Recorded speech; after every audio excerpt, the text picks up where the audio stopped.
प्यारे साथियों, आज हम लोग बाराबंकी की धरती पे हैं और एज ए लीडर मुझे कहने में खुशी है कि ये वही बाराबंकी है जिससे अयात अली खamenei साहब का रिश्ता जुड़ा हुआ है।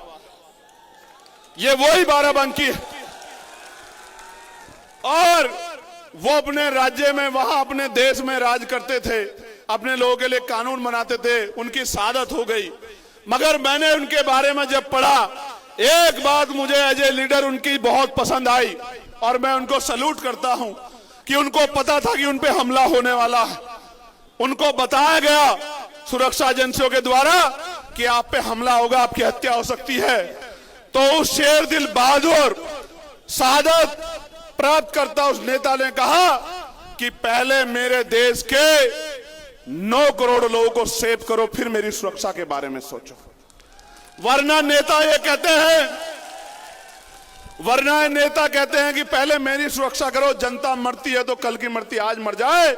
लेकिन उस बहादुर नेता की इस बात से मैं बड़ा प्रेरित हुआ। मैं विपक्ष के साथियों को भी कहना चाहता हूं कि जिस तरह खamenei साहब ने बहादुरी दिखाते हुए शहादत कबूल की, आप भी डरो मत, मेरे साथ खड़े हो जाओ। इस भारतीय जनता पार्टी को 2027 में उखाड़ के फेंक देंगे हम लोग उत्तर प्रदेश से।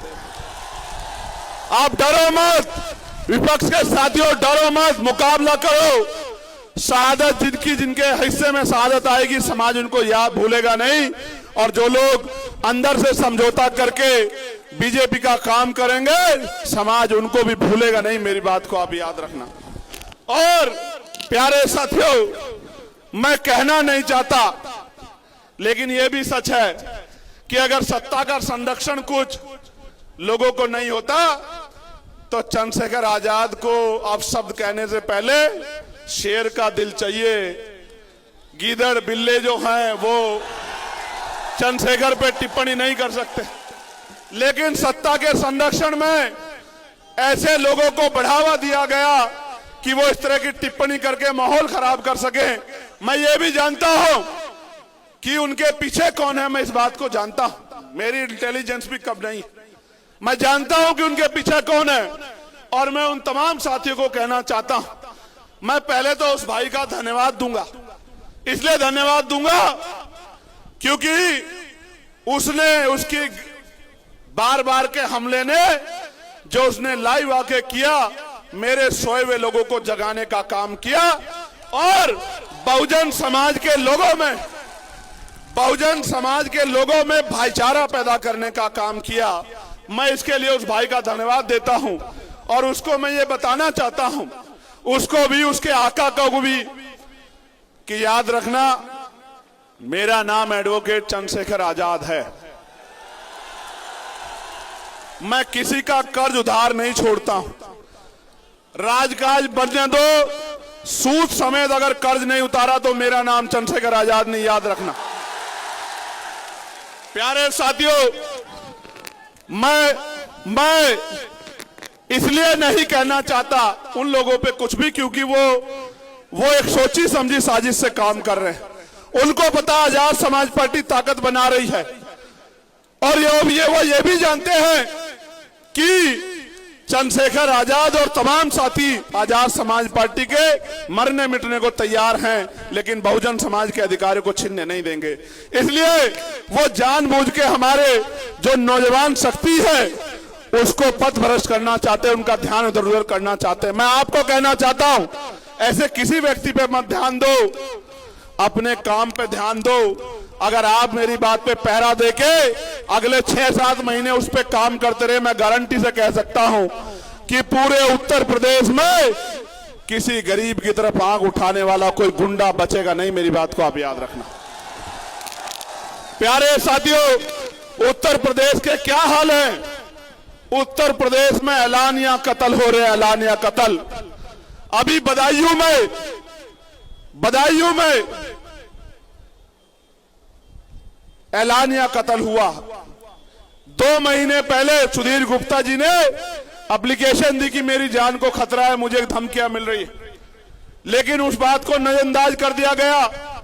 तो जाके एक अपराधी ने 2 लोगों की सरेआम हत्या कर दी। ये ऐलानिया कत्ल उत्तर प्रदेश में हो रहे और मुख्यमंत्री कहते हैं कानून का राज स्थापित है। मेरी बात पर गौर करना साथियों, संभल में किशोरी के साथ गैंगरेप हुआ, कल मैंने ट्वीट किया था, और मुख्यमंत्री कहते हैं हर चौराहे पे यमराज खड़ा है। लेकिन यमराज जब गुंडे भारतीय जनता पार्टी से डरे जुड़े हुए होते हैं तो यमराज छुट्टी पे चले जाते हैं। प्यारे साथियों,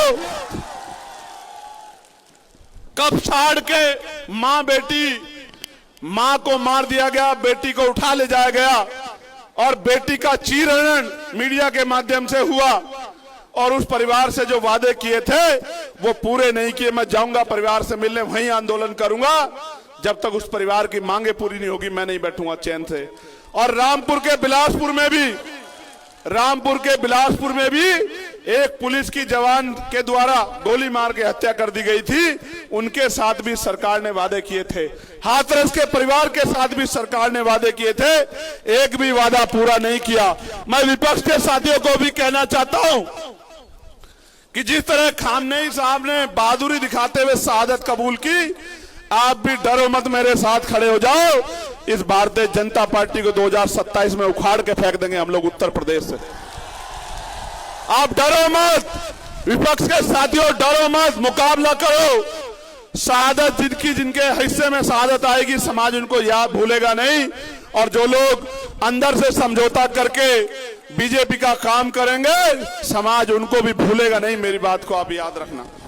प्यारे साथियों, शाहजहांपुर में पाल समाज के हमारे एक बुजुर्ग के कान पकड़वा के अपमानित करने का काम हुआ। यह है उत्तर प्रदेश की सरकार जो बहुजन समाज के लोगों को अपमानित करती है।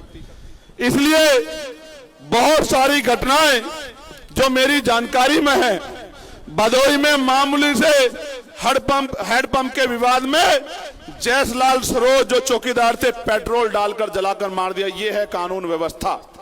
फर्रुखाबाद में नाबालिग दलित युवती को केरोसिन डालकर निर्मम हत्या कर दी गई। कानपुर में दलित बस्ती को जला दिया गया और महिलाओं के साथ मारपीट की गई, अभद्रता की गई।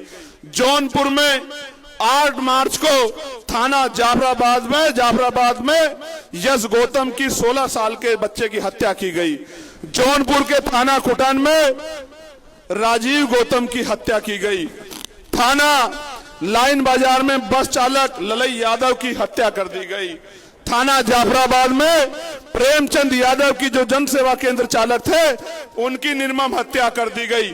प्यारे साथियों, लखनऊ में सूरज गौतम नाम के छोटे से एक युवक की, जिसने सिर्फ होली की बधाई दी थी, उसकी हत्या कर दी गई।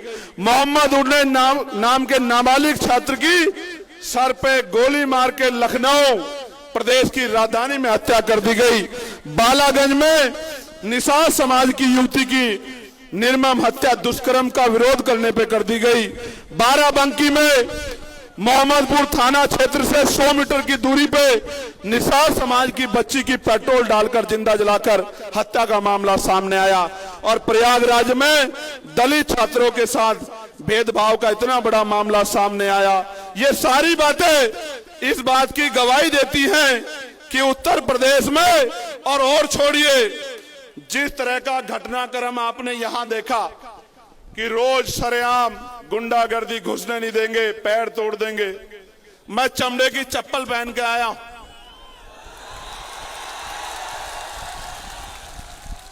और भीम आर्मी का, आजाद समाज पार्टी का झंडा और डंडा दोनों इतने मजबूत हैं। और मैं बता देना चाहता हूं कि हम चमड़ा उतारना भी जानते हैं, उसका जूता बनाना भी जानते हैं, और समय आने पे सर पे पटक के मारना भी जानते हैं। इस बात को भूले ना कोई भी। प्यारे साथियों, हमें ऐसे गैर जिम्मेदार लोगों की बातों में आके, जिस तरह की गैर जिम्मेदारी यहाँ के कुछ अति ऊर्जावान और गैर जिम्मेदार नौजवानों ने दिखाई किसी के इशारे पे, उनकी बातों में आके हिंसा के और असंवैधानिक रास्ते पे नहीं जाना। मुझसे वादा करो ऐसे हाथ आगे करके कि ऐसे गुंडों के चक्कर में नहीं पड़ोगे। और अनुशासन में रह के संवैधानिक दृष्टिकोण से महापुरुषों के रास्ते पे चलने का काम करोगे। पक्का?